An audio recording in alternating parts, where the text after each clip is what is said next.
Hey, Chandler Bolt here, and joining me today is Josiah Fogle. Josiah is the author of 3 children's books, including the book called David's Mighty Men, Stories with Grandpa. He runs the resource specialist team here at SPS. So it's kind of crazy. So Josiah is one of the most positive, upbeat, just like world-class leaders, but also just world-class human. And so he runs the resource specialist team at SPS, which collectively, so he's talked to over 4,000 people on the journey of starting their book. And so I think has a very unique perspective that's going to be really helpful to share in this interview so that we can learn as listeners. So as either as authors or aspiring authors. So there's that. And then your team, gosh, Josiah, what is it?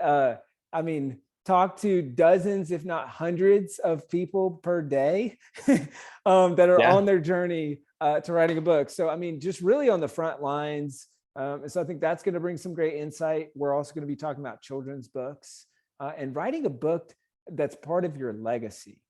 And I think this is something that a lot of people think about, but it just maybe they don't take the leap on it. And I think Josiah's done that in a really inspiring way. So Josiah, welcome. Thank you. It's great to be here. So first off, why did you decide to write your first book? Fast forwarding to today, I know that you did, I want to say it was 3 books in 5 months or something crazy like that. So why did you decide to write your first book? And what was the meaning behind these books as a whole? Yeah. So my books, I really didn't think books in the first place. I wasn't someone that said I'm going to write a book, but I am someone of passion. I love doing things I'm passionate about. And for me, 2 things that I'm passionate about are my boys. I've got 3 boys, and another thing I'm passionate about is my faith. And that kind of collided with SPS and just being here as leading the team and talking to people about being an author. I was like, man, I should try this myself. And one of the things that had been on my heart for a long time is my dad ended up passing away from cancer before my first son was born. And it's always been like a huge burden of mine to share the legacy of who he was with my boys. And so when I first thought about writing a nonfiction, like a memoir, talking about him and just kind of like his story, his life as something they could read eventually. And then it kind of like, as we started working with children's books and children's book authors. And I was like, wow, these people are like taking these ideas, putting into a kid's book, and it's like, and they're doing well. And so I was like, I can do that. And so I started with this first idea of taking some sermons and different things that my dad had taught and wanted to share them with my boys as my primary, like they're written for my boys. And to share sort of his legacy of the life that he lived and short stories that he shared, a lot of them from the Bible, but other ones too. So that's kind of where the first book came from. And then it was like, hey, I can do this. Let's do it again. So built that system together. So yeah, that's kind of how it got started. That's so cool. And we often talk about learning how to write a book is kind of like learning how to ride a bike. Once you do it, you know how to do it and you can repeat the process. So it's been cool to see you repeat that process. I have a feeling there's 1 or 2 groups of people, probably 2 groups of people listening to this right now, right? Is maybe group 1 is, hey, I want to write a book as part of my legacy. And like, I want my kids and I want my grandkids to be able to read this from me. And then I think there's maybe a second bucket, which is maybe similar to yours, which is, okay, I want to write this book on behalf of a parent or someone who was and is influential to me that didn't get to crystallize these things. And I don't want these lessons to be lost. And so I want you to speak to, like, for me, it's always been, we talk about writing a book as a legacy. And I think it can feel like a saying or like oh, this is part of your legacy. But man, it's so cool. And so like my papa, who died when I was 1 year old, his name's Amos Chandler. everyone always raves about him. And like, he was just this amazing person.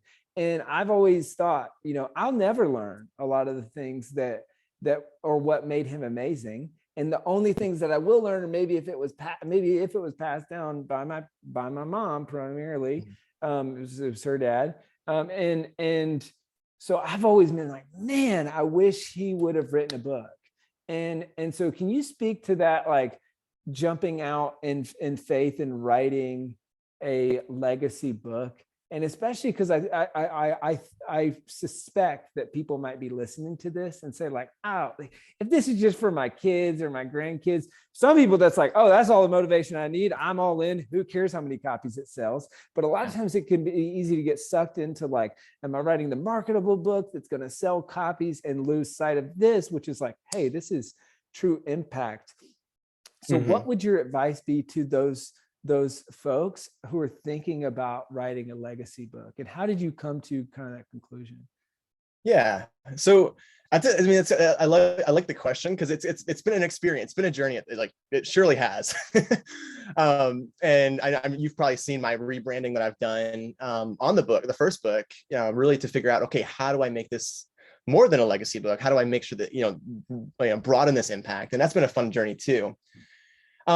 But I think the thing I would say to someone who's in that position of like wanting to, but a little scared, because it's scary. It's scary. Like when you're on that edge of that, you're thinking about, I want to write a book. Because there's so many people, and you talk about this all the time, Chandler, like so many people that want to write a book, but like the number of people that actually do, it's really, really small. And so I think from my experience and just kind of with my kids' books, like it's the hardest part is not necessarily writing the first draft. The hardest part is giving your rough draft to your editor, in my opinion, because it's like, I am being vulnerable. I am sharing this story.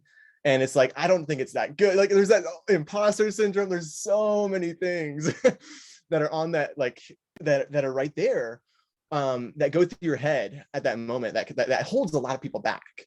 And I know that, just part of being a part of self-publishing school it really kind of gave me that confidence of like, yeah, I can do this. Like it's called a rough draft for a reason.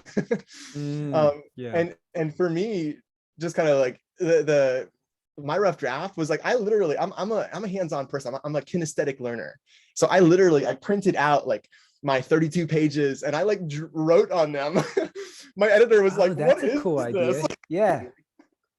That's a fun idea though. And so you're saying, hey, I've got a 32-page book, which is kind of the I think templates that we have, and kind of your kind of for that age range, typical length. So what age range are you writing to? How did you determine on the 32 pages? And then also, can you walk through that process? I think that's a really interesting process that I haven't heard many people talk about. So the page length is kind of like, Amazon has their limits, and so it's above the limit by a little bit. Also, I wanted to make sure that my story had enough of like a story arc, and it's hard to do that with less. And again, my book is primarily targeted towards like my eldest son, who's about 5, and so that's like the preschool, elementary age. My second book is kind of a little bit, I stepped it up a little bit, not much, because I want to make sure that it flows together as a series. But that's kind of my target audience. And so cool. Determining your page length and all that does it 100% based on like who you're targeting. And I would encourage any author that's like trying to figure out how long should my book be? Like, that's find other books like what you are writing. How many pages are they? Yeah. And so a lot of the kids' books that I read to my sons are around the same pages of mine. That's great. That's great. And I would assume, I mean, you wrote to your eldest son, because then it's when your other kids are that age, you can read it to them and they'll really understand it. Yeah. And I think that honestly, like we not undervalue, but like we don't understand sometimes how much the little ones pick up. And so my younger son, Caleb, he's like, Buddy and Grandpa are my two main characters, and he's he's like, Daddy, let's read Buddy and Grandpa. Let's read Buddy and Grandpa. It's fun. It's cool. Yeah, they pick up a lot. That's amazing. What a feeling to be able to read your own book to your kids. I want to talk process a bit. You did three children's books in less than a year. I think maybe even as little as 5 or 6 months. How'd you do it?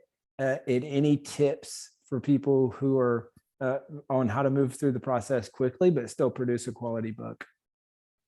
Yeah, so really the method I used is very similar to the method we teach in our nonfiction program, and in our children's book school specifically we teach this.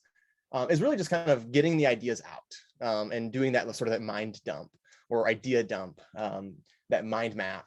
And for me, that's where it started. It's like, okay, what are the stories what are the first books that I want to write? What are the first stories?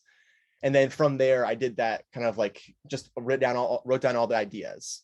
What does that look like? And then for me, it went from the mind map to my actual physical monstrosity of pages stapled together because I wanted it to feel a little thicker than, anyways. And then it went to, I actually used Pages, so like kind of like a Microsoft Word, but Pages on the Mac.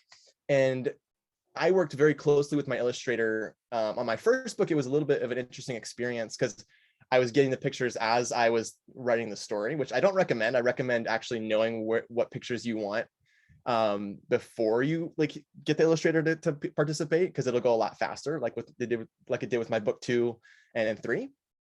So then it was kind of like compiling it, and I basically did the rough formatting myself. And then I had my professional formatter come in and kind of like clean up my mess. And then go through the publishing and launching.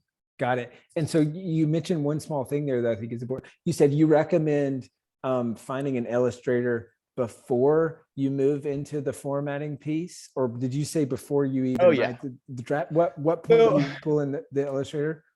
Yeah, that's a great question. So first, and like especially with kids books, like you want to make sure you know the type of artwork you want. And so for me, that was an experience in itself of like finding an illustrator. There's a ton of different ways to do it, and so I ended up finding someone who I'm excited to work with long term. And we've got a couple other books in the hopper, and that relationship is so important. I can't stress that enough. Your relationship with your team, because you're building a business. So you've got your editor, you've got your formatter, you've got your illustrator, and they're all going to do a better job at what they do than you do. Preach. And so, yeah, so I recommend like getting your your illustrator as soon as you've got your story written down, and once you've started to think through what are the pictures, what are the images that I want, what are the story, you're gonna frame it out, like what does this frame look like, what does this 2-page spread look like, and having an idea of that before you go to your illustrator, you're going to save them a lot of time, you're going to save you a lot of time and a lot of headache about communication, because you'll be a lot more clearer on your communication with what you want and what you expect from them. That's great. Any tips on how to find a great illustrator, and where to look? Yeah, well, within Self-Publishing School, we've got a couple recommendations like within our Rolodex. Outside of that, I would recommend, there are Facebook groups where there's illustrators who are looking for work. We've had students who have gone to local colleges. That's another option. Like, yeah, these are more the economical route. Yeah. And then the more of like, if you're willing to invest, and you're going to pay more, obviously, if you're willing to invest into a good illustrator, look at books that you like, find similar artists to that. Because if they've illustrated for one book, chances are they'd be happy to illustrate for another book. Again, the price is going to go up with that, as well as different styles and types. So there's a bunch of different avenues. I think you just need to kind of open your eyes to what are the possibilities and figure out what your budget is and how much work you want to put in to find the right fit. Cool. And I'll get a couple more questions on children's book specific stuff, and then I want to dive into broader lessons learned from thousands of conversations. And I think that'll be helpful for everyone, whether you're writing children's books or nonfiction. And guys, just as a quick note, if you want to, listen to an episode that's way more in depth as well on children's book stuff too, we've got at least one episode, I want to say, with Elaine, who's one of our coaches at SPS, goes deep into the process. It's like a a 101 or a 201. I think also Marcy, who used to be one of our coaches at SPS, we've got an episode with her on the podcast. So got a lot of great children's book specific content that'll be helpful for you. Josiah, can you give a kind of big picture view? How is writing a children's book different from writing more traditional nonfiction? And what's kind of the overview of the process? I think we got into the weeds quick, which is really good. But then I was just realizing there might be some people listening to this who are like, wait, hold up. How is this different? And what does the overall process look like? Yeah. So I would say the biggest difference is, you're looking at a lot less words. And I would say almost being a children's book author is, one, you need to write good books, like good kids books, but you need to also be ready to manage the production. I think that you're a big like project manager role. Like if it's not you, find someone that can do it well. And because that's a huge part of having a good successful kids book, as opposed to like, a nonfiction book, you're writing it and the content is on you. Like it's about your business. It's about, your, whatever it is that you're writing about. And so that's probably the primary difference, is that the different role almost, because you're still an author, but you also wear that second hat of like project manager for your, so that's the biggest one that stands out to me, in terms of businesses. Got it. Awesome. Can you talk about what worked well to market your books? How have you marketed the book successfully? You alluded to this a little bit earlier of kind of like the transition from legacy book to like, okay, how do I build a bigger platform? Which I think in itself is a really cool example of fail fast, fail forward, fail often, one of our core values at self-publishing school. And just like, hey, I'm going to get to publish, and okay, I've achieved my legacy goal, and how that legacy goal might transform into something where it's like, hey, with a few tweaks, can make this bigger than what I originally thought, which I think happens all the time with some of our students at SPS. So what worked well on the marketing side to sell copies or get reviews for the book? Yeah, so I think first and foremost, just remembering that you market your book. And I think that even with kids' books, like people think, oh, it's a kids' book, people are going to love it. I mean, they're not going to love it if they don't know about it, and they're not going to know about it if you don't tell them about it. And so remembering that that's a big part of it. And so kind of like building a launch team. And we stress this a lot at SPS, self-publishing school, like building a launch team and then launching well, like getting a lot of people on board with you. To build that momentum, to hit that number one in the bestseller in your categories, so that you can build momentum to do other things. And so other great marketing things that I've done that have helped me have a bunch of sales. I've spoken at a couple different schools, smaller schools, and just kind of like coming in and just talking with kids, reading with kids, giving away books also, as a great way, just because, again, I'm getting started. Like this is the beginning of a long-term journey. I think that right there, like having that mentality, this is a long-term game. I'm building a brand. I am doing something that I don't need to sell every single one of my books. I want to give away a lot so that Buddy and Grandpa become like the Bernstein Bears. And that was actually a huge win moment for me. During my launch, I was like number one above Bernstein Bears, one of my categories. I was like, woohoo, winning. So that was a great win. Yeah.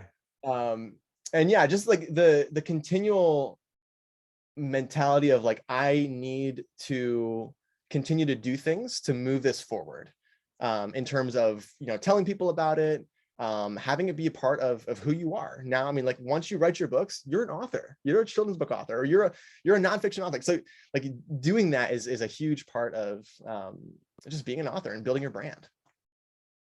That's so great. We talked about a lot of tangible wins related to your books. I'd love to hear, we jokingly refer to it as the EKPI, the emotional KPI of the book. Can you talk to me about how it felt to be able to hold a book that you've written in your hands, to be able to read it to your kids? Like, what is that feeling that people can look forward to when they write their book from your experience? And then also, I think you had a recent experience, I think, in something that's in a Facebook message that someone sent to you that was like really impactful and kind of brought that home. Whew, man. EKPIs, woo. Man, I think the most impactful thing for me was one thing, since mine is like, it's about my dad, and to my kids, and when I saw my mom reading the book to my kids and their cousins, like my heart, like it was like, I don't know whether to cry or like smile or whatever, like, but it was like this weird emotional, like, of like, wow, this is awesome. They're getting to know Grandpa John through this. This is something that's gonna, they're gonna know who he is. And I I got a Facebook message, and this like completely out of the blue. So my dad was a missionary in the Philippines for over 40 years. I was born and raised there. And over the course of years, he was a ordained minister or whatever. So he, officiated a couple weddings and things like that. And I got a message on Facebook from this lady who's now in her 40s, 50s or something like that. And she was like, Josiah, I just, happened to come across you and your book, and wanted to know that, like, I bought it for my grandkids, and like, it was just like this emotional, like, she was so appreciative of me sharing the stories, because she had heard some of them.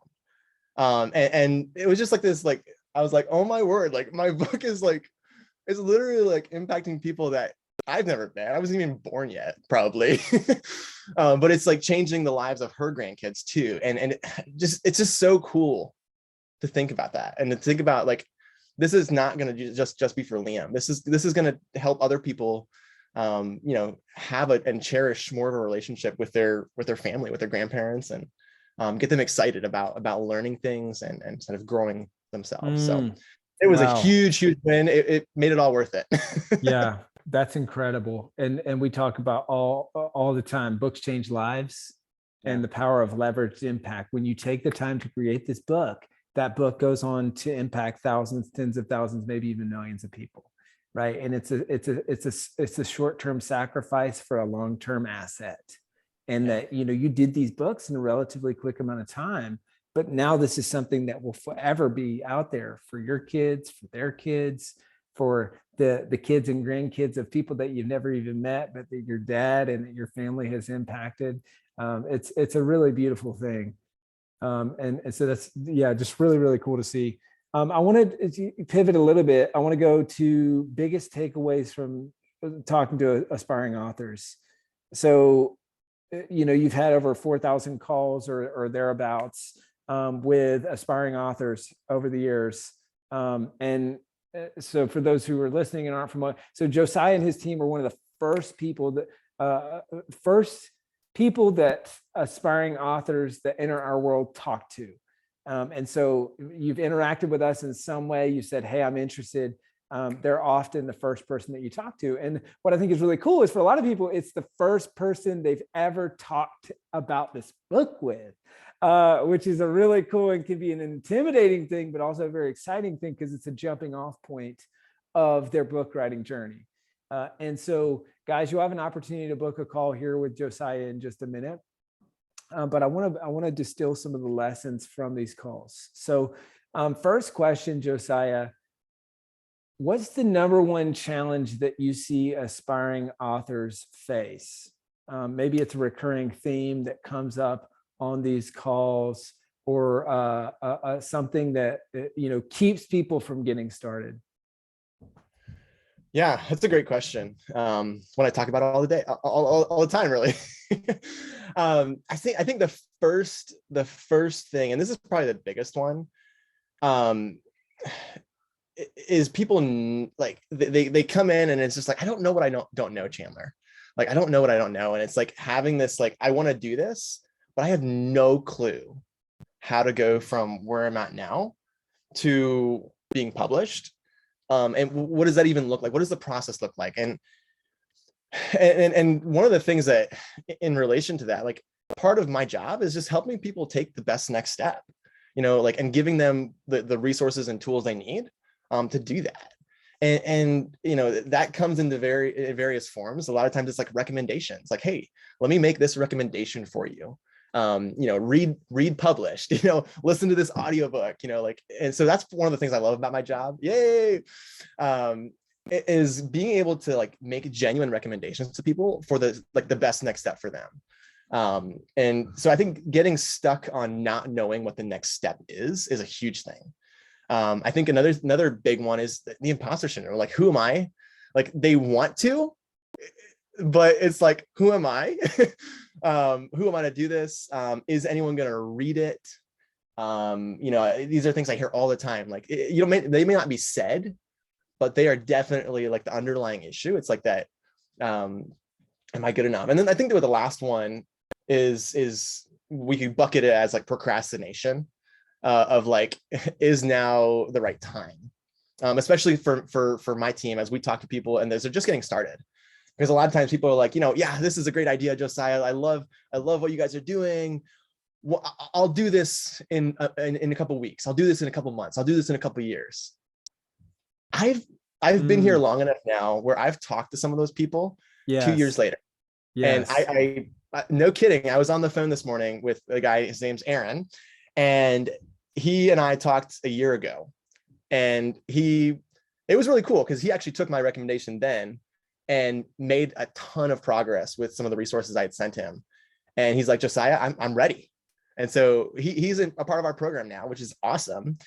And there's the people on the other side who have like, I talk with these people a lot too, who we talked a year ago, 2 years ago, and I come back around and like, hey, you know, how's it going? Oh, haven't made any progress. And that like breaks my heart. It's like, oh no, like, how can we, like, because I want to help people. I want to help people take that next step. So I would say those are probably the three big buckets, like procrastination, not knowing what you don't know, and then just like, those things. Cool. Kind of on the flip side, I'm curious what you see as a common trait or a couple of traits from successful authors. So obviously you have the opportunity you talk to a lot of people at the start of their journey, and then you talk to a lot of people when they're 1 year in, they're about to publish or they just published, and they're looking to go even further with us and join our Author Advantage Accelerator program, or they're renewing, or you know, they're continuing on their author journey, and you've seen the progress that they've made and the success that they've already had, and then help them recalibrate and take the next step to keep going on their journey. So is there one or two common traits that you've seen from the people who are successful that you talk to? I would say the single number one biggest thing is being coachable. And has Tori Geiger been on the podcast yet? If not, she should be on. I don't think she has yet. Well, we got to get her booked. Yeah. So Tori's a great example of someone who's just extremely coachable. And she started in our Become a Bestseller program, and then she joined the accelerator, and she's got her own courses that she's selling now, helping people with heart disease. Another great, like, you know, she herself is is a survivor of that, and an encouragement to so many people that are going through it. And yeah, just like that coachability, like she is just someone who's soaking things up of like, teach me, like, tell me, like, show me what to do and I will do it. And so the coachability, but also the follow through. Like making sure, like, because as an author, you've got to put work in, you've got to do the work. So combination of like, I want to learn, show me what's worked, and then let like people that actually take the initiative to do it. And I think that's where, you know, as self-publishing school, we kind of come alongside, and that's how we help. Yeah, for sure. That's great. So couple final things here. So I want to hear your experience. So based on all of these thousands of calls and your personal book experience, your advice for aspiring authors. Okay. And so that's, I'll let you chew on that. And before you answer that, guys, if you'd like to book a call with Josiah to talk about your book, and this is going to be kind of 15, 20-minute call, talk about your goals for your book, your challenges with your book, your next steps, getting into some of that, and then seeing how we might be able to help you. All right. If you're a fit, we can set you for a longer call where we'll be able to go more in depth on your book. But if that's something that you're interested in, you're serious about this book, go to self-publishingschool.com/Josiah. Go ahead and book a call with him. That's self-publishingschool.com/Josiah. These slots will fill up very quickly, especially about the time that this podcast comes out.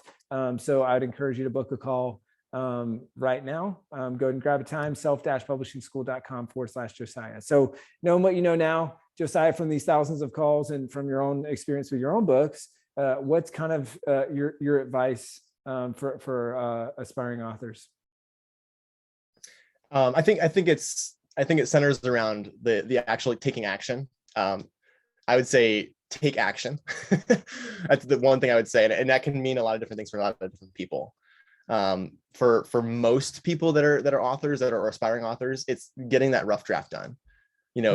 Yes. Take action, get it done. Like we've seen that time and time again as like the number one thing that leads to, one, finishing a book, and two, like, the rate at which you do that.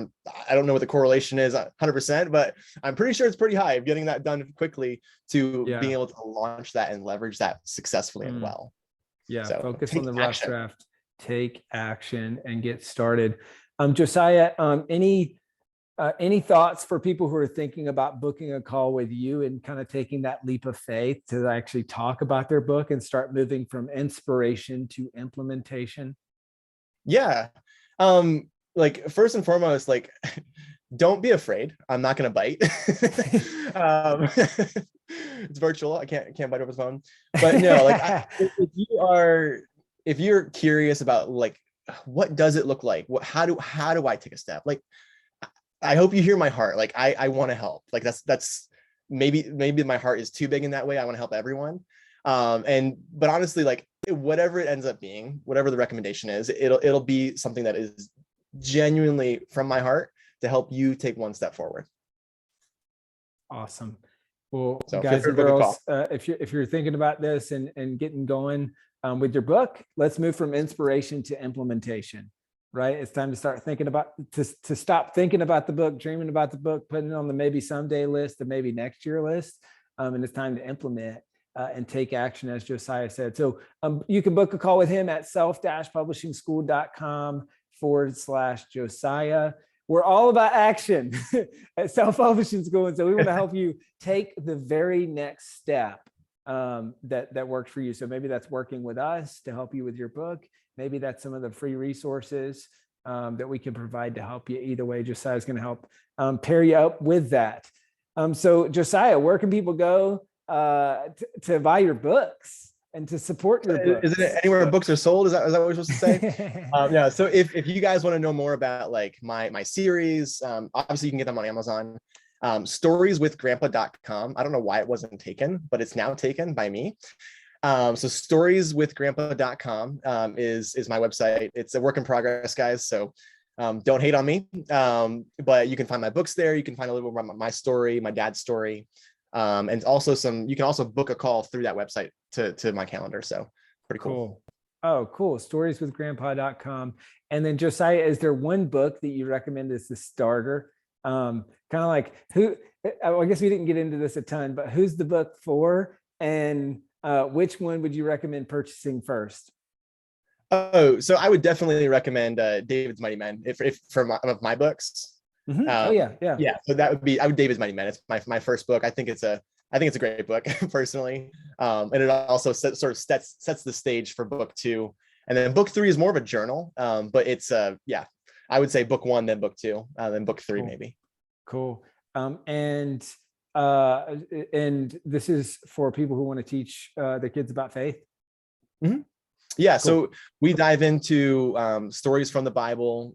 David's Mighty Men is about how God gave David and his mighty men from the Bible super strength. And we talk about how he gave them that to do amazing and unbelievable things, and how we also have that similar strength in us.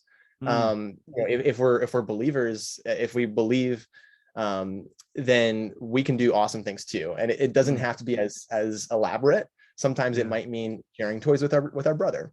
Sometimes it might mean, doing the hard thing and telling the truth. Comforting our brother in a storm. So that's amazing. Storieswithgrandpa.com.